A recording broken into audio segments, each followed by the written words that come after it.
Presidente Comissão Função Pública, Faustino Cardoso Hateten, funcionário público quase rintolo resin, tamaona idari reforma, tambah siranya idadi liona nengnulu. A declaração barbara que incluímos a Comissão Função Pública, vai gerar encontro a Sua Excelência Presidente da República, Anton Katak, processo vai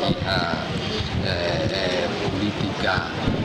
reforma obrigatória, né? Lá ela e entende que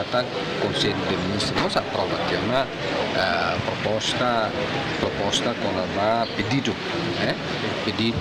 autorização legislativa para o Parlamento Nacional com a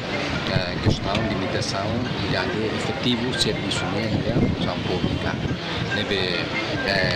Nesse processo de lá e a etapa tu ia falar mais me bela acompanhar na fatin kata processo ini saya ia Parlamento Nacional saya discussão nível na sua generalidade depois na sua especialidade artigo por artigo quando